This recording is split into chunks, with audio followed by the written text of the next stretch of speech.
Come and let us go up to the mountain of the Lord, unto the house of our God. Come and let us go up to the mountain of the Lord, unto the house of our God. And He will teach us of His ways, and we will walk in His paths. For the law shall go forth from Zion, and the word of the Lord from Jerusalem.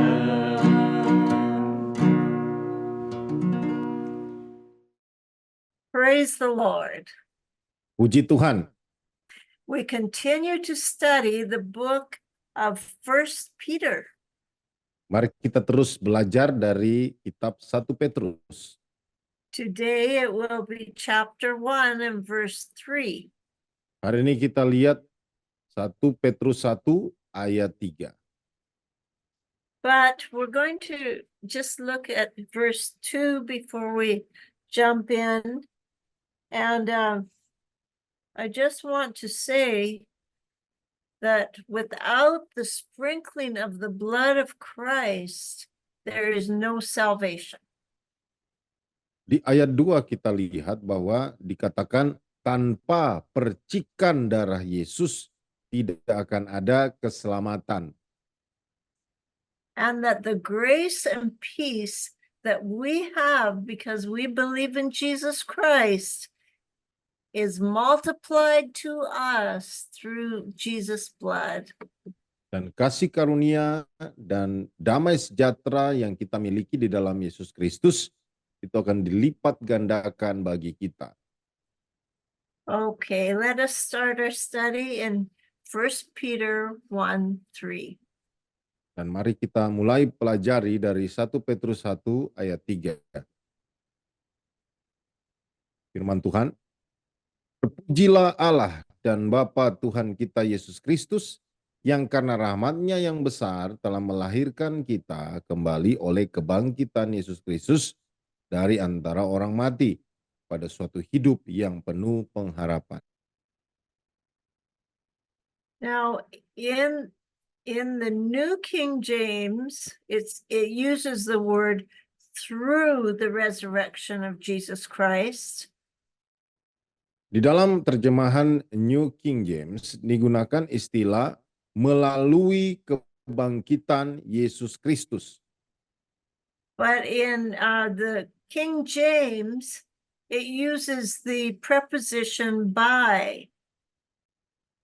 Dari terjemahan King James berbeda, yang menggunakan istilah by atau oleh.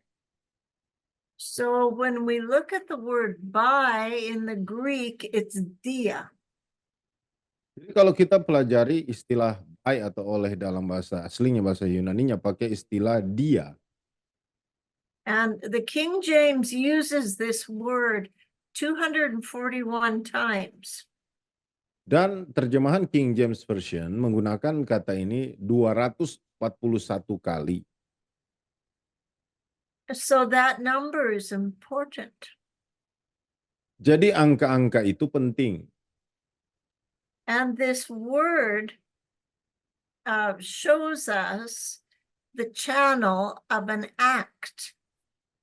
Dan firman ini menunjukkan kepada kita satu terusan atau channel atau saluran dari sebuah tindakan.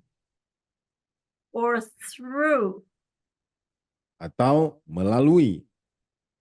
So how is this living hope given to us?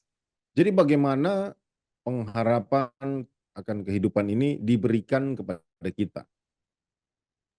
This living hope is given to us by or through the resurrection of Jesus Christ. Pengharapan kehidupan ini diberikan kepada kita oleh kebangkitan atau melalui kebangkitan Yesus Kristus.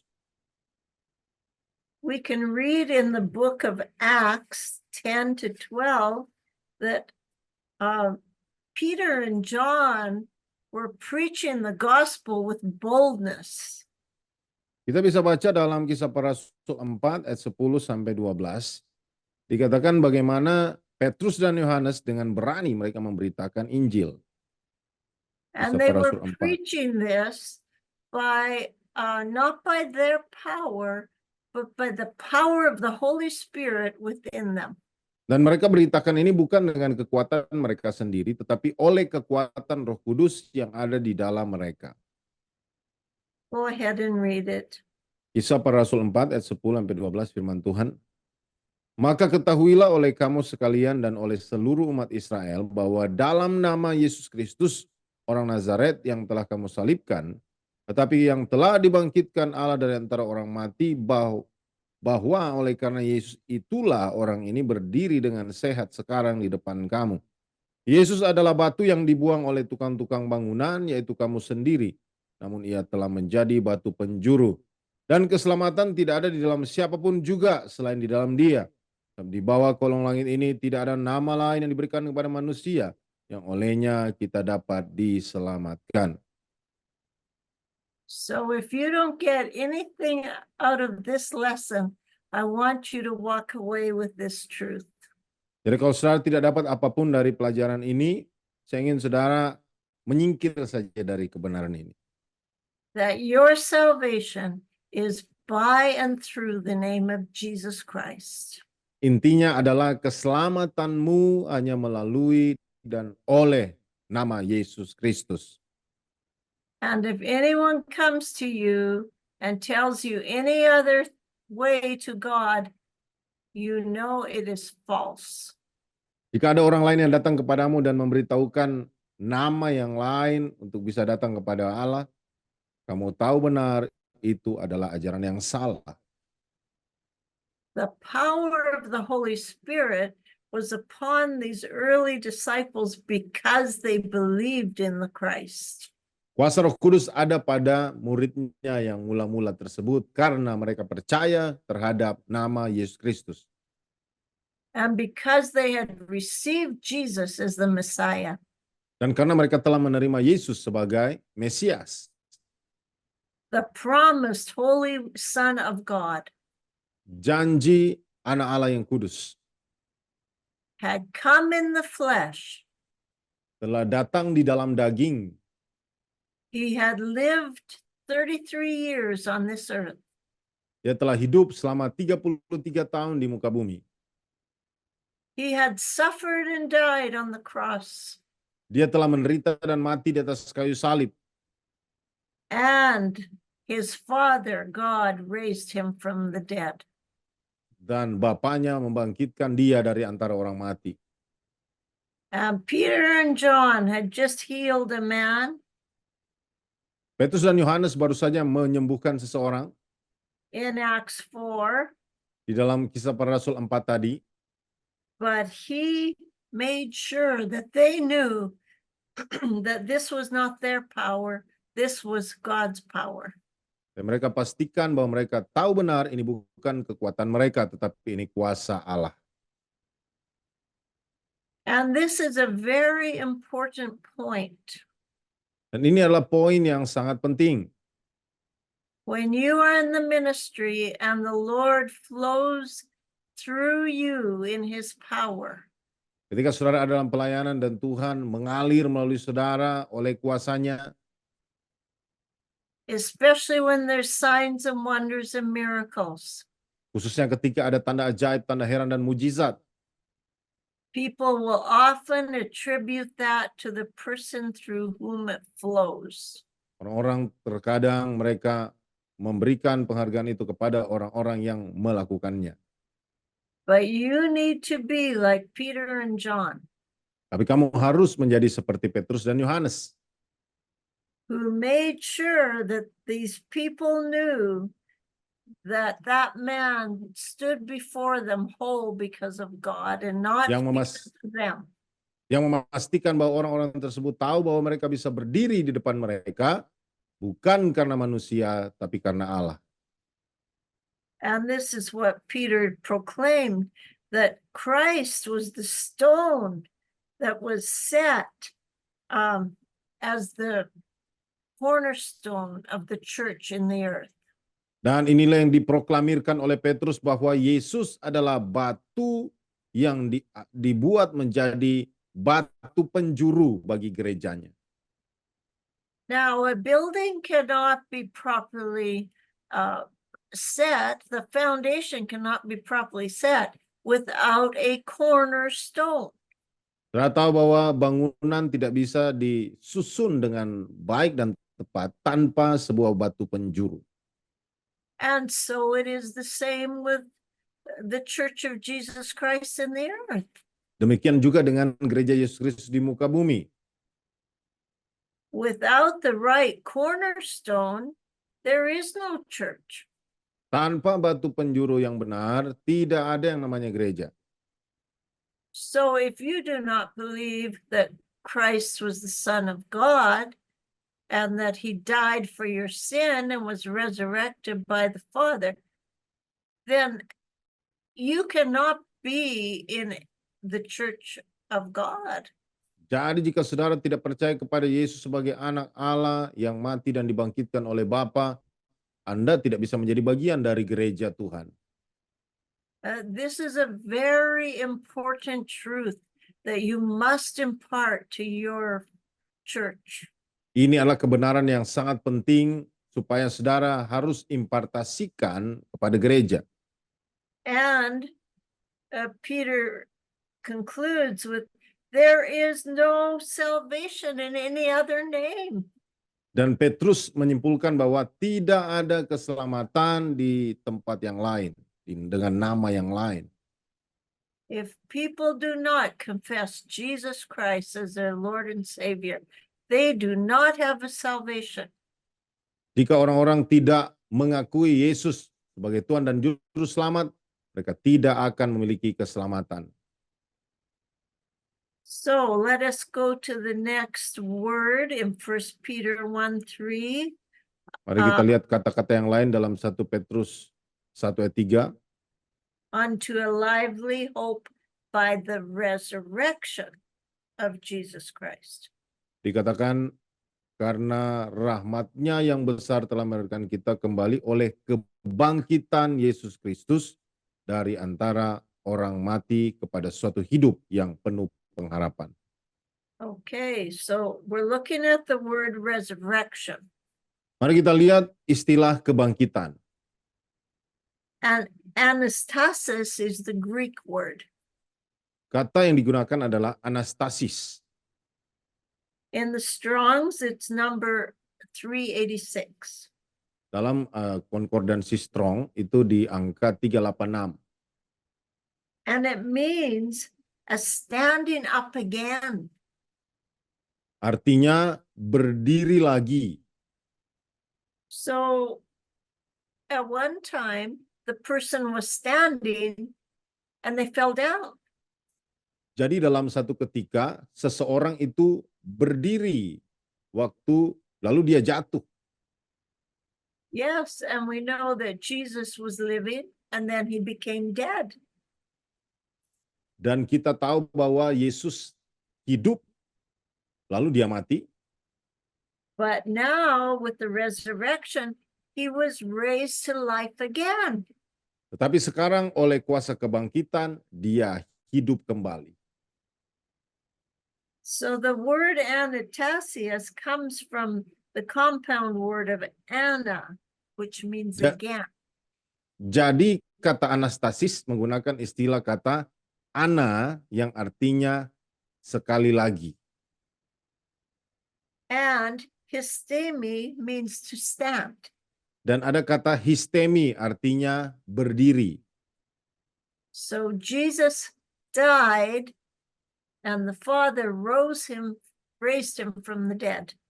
Jadi Yesus mati dan Bapa membangkitkan dia dari antara orang mati. As it tells us in Acts 4:10. Seperti yang dikatakan dalam Kisah Para Rasul 4 ayat 10. We have already read that scripture. Tadi kita sudah baca ayat ini. Okay. Now, we're going to go to Acts 2, verse 31. Mari kita lihat Kisah Para Rasul 2 ayat 31. Go ahead. Firman Tuhan berkata, karena itu ia telah melihat ke depan dan telah berbicara tentang kebangkitan Mesias ketika ia mengatakan bahwa dia tidak ditinggalkan di dalam dunia orang mati dan bahwa dagingnya tidak mengalami kebinasaan. So Peter was preaching here, Jadi di sini Petrus berkhotbah ya, and he was preaching to the men of Judea dan dia berkhotbah kepada orang-orang di Yudea and all who lived in Jerusalem. dan kepada semua orang yang hidup di Yerusalem. And he was standing with the 11 disciples. Dan dia berdiri bersama 11 murid lainnya. So this was a very important proclamation. Jadi ini adalah sebuah proklamasi yang sangat penting. And he wanted the men of Judea and Jerusalem to hear what happened to Jesus when he died. Dan dia mau orang-orang di Yerusalem dan di Yudea mendengar apa yang terjadi kepada Yesus ketika dia mati. We know that generally after death, the flesh rots. Kita tahu bahwa pada umumnya sesudah kematian, daging itu membusuk. But Jesus' flesh did not rot. Tetapi daging Yesus tidak membusuk. Because Jesus' body was not corrupted with sin like our body. Sebab tubuh Yesus tidak dirusak oleh dosa seperti tubuh kita. So his body or flesh did not see corruption. Jadi tubuh Yesus atau dagingnya tidak melihat kerusakan di sana. That is amazing. Itu luar biasa. Yes, because a dead body starts to rot. Karena tubuh yang mati harusnya kan membusuk. But his body was a divine body. Tapi tubuhnya adalah tubuh yang ilahi. It was a perfect body. Tubuh yang sempurna. It was a body without sin. Tubuh tanpa dosa. When Jesus came into Mary's womb, it was an act of the Holy Spirit. Ketika Yesus ada di kandungan dari Maria, itu adalah tindakan Roh Kudus. And Jesus' body was different than ours. Dan tubuh Yesus berbeda dengan tubuh kita. The scripture says that by Adam, all men died. Alkitab berkata, oleh Adam semua orang mati. And by Christ, Dan oleh men Kristus, be made alive. manusia bisa hidup kembali. So this is the situation that we're in right now. Jadi ini adalah situasi di mana kita berada saat ini. When you die, your body will start to rot. Ketika saudara mati, tubuhmu akan mulai membusuk. But if you believe in Jesus Christ, you will live eternally with him forever. Tetapi ketika engkau hidup bersama Yesus Kristus, engkau akan hidup bersamanya untuk selama-lamanya. The other thing mentioned in Acts 2:31 was that Jesus' soul was not left in hell. Hal yang lain yang kita bisa lihat dalam Kisah Para Rasul 2 ayat 31 dikatakan daging atau jiwa dari Yesus tidak tinggal di sana. Jesus indeed had to go into hell. Ya. Yesus harusnya ke neraka. He had to go and destroy Satan. Dalam terjemahan kita, dia ke dunia orang mati, tapi tidak tinggal di sana. Memang dia harus ke sana untuk mengalahkan iblis. And he did that. Dan dia melakukannya. That is why he is King of Kings and Lord of Lords today. Itulah kenapa hari ini dia disebut sebagai Raja di atas segala raja dan Tuhan di atas segala Tuhan. And one day he will take his place as that.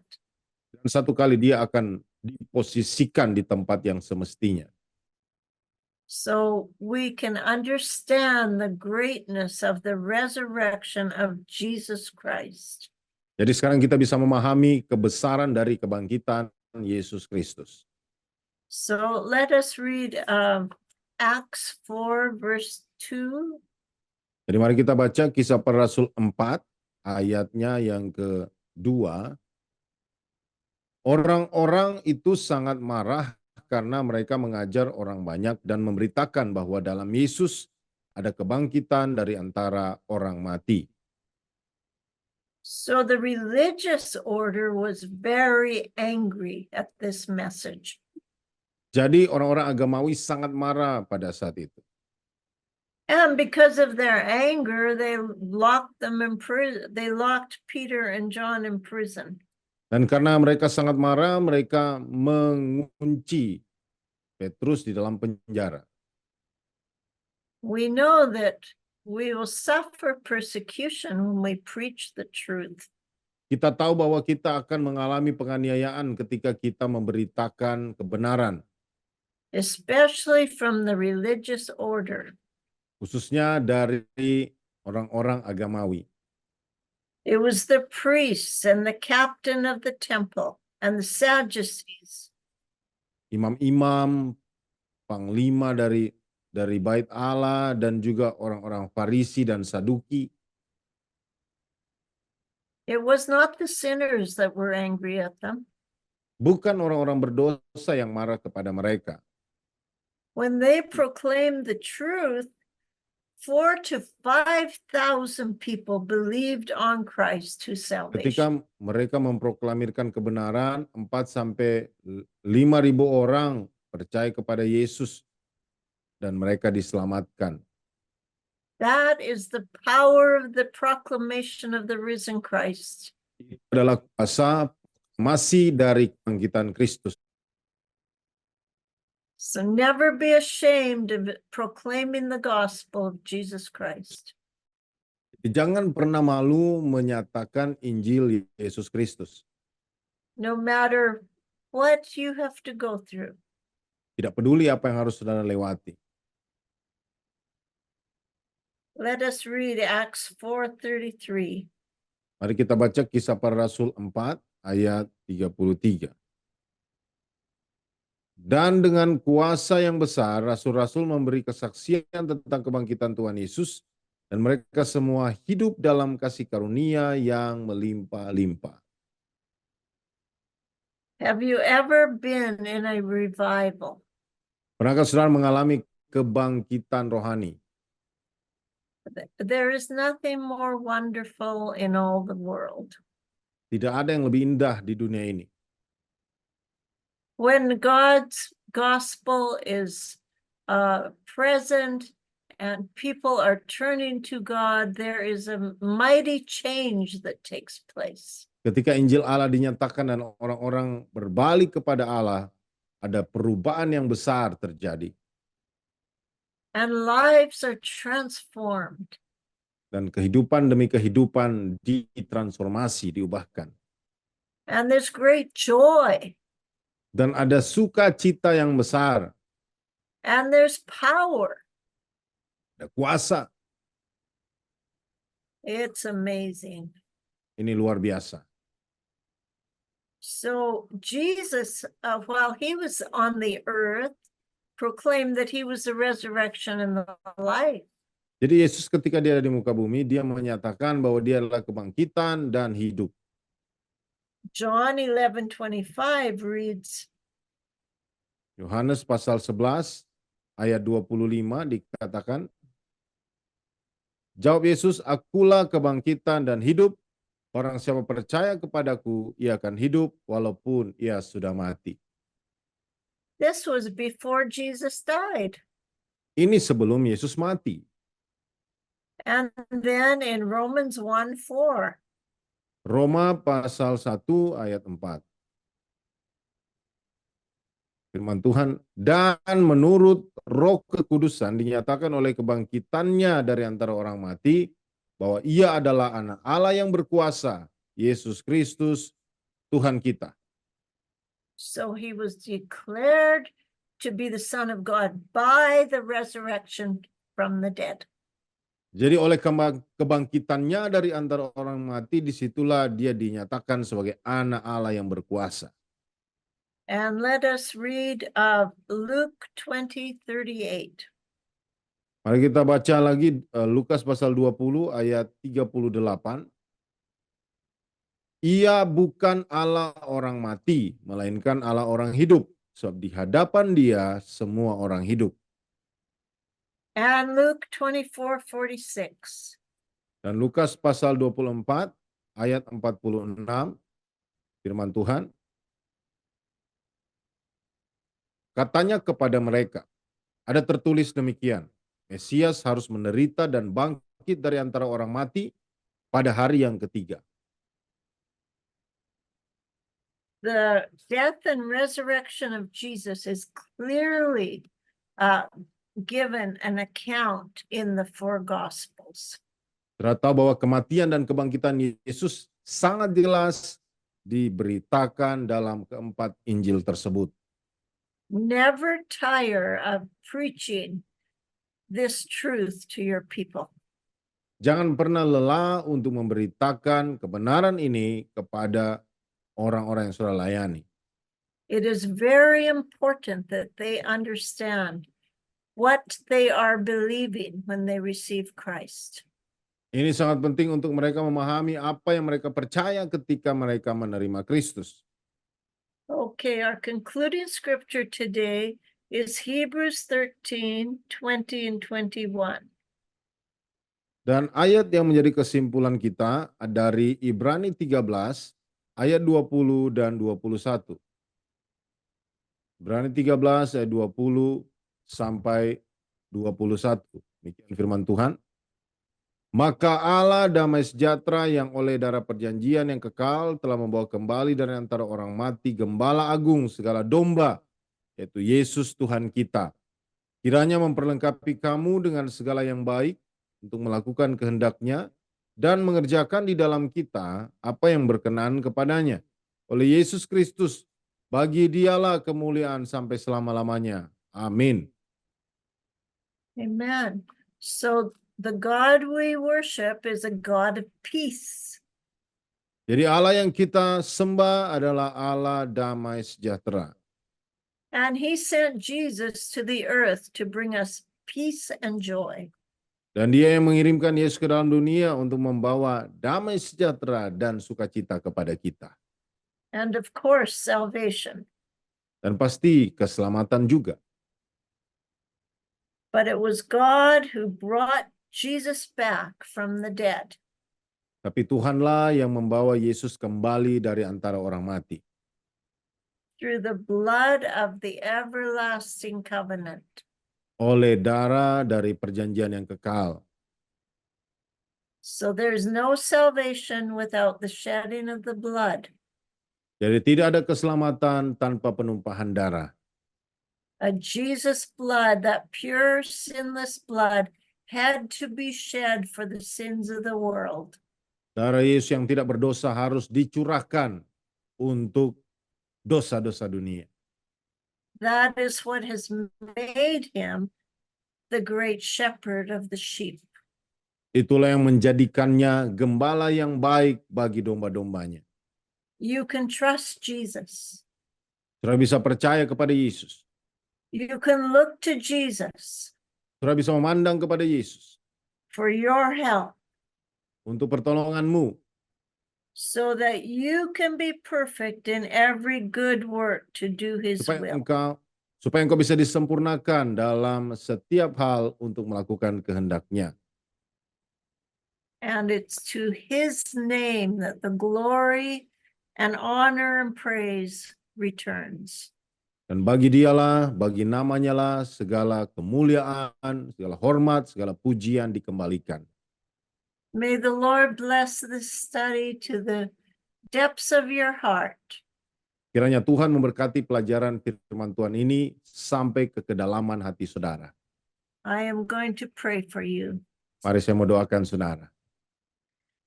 Lord, we thank you for your gospel. Tuhan, terima kasih buat Injil-Mu. We thank you for the eternal life that you've given this earth. Terima kasih buat kehidupan kekal yang kau berikan bagi dunia ini. Through those who put their trust in you. Pada mereka yang menaruh percaya kepadamu. We pray for a great ingathering of souls in the islands of Indonesia. Kami berdoa kiranya jiwa-jiwa di pulau-pulau di Indonesia diselamatkan. We pray that the gospel will be proclaimed in truth and in power. Kami berdoa kiranya Injil dinyatakan dengan kebenaran dan kuasa. And we pray that your name will be lifted high in these 17,000 islands of Indonesia. Kami berdoa biar namamu saja yang diangkat tinggi-tinggi, ditinggikan di 17.000 pulau-pulau di Indonesia. We pray Godspeed upon the messages that goes out into the islands. Kami berdoa Tuhan berbicaralah oleh firman-Mu sampai ke pulau-pulau yang ada di Indonesia.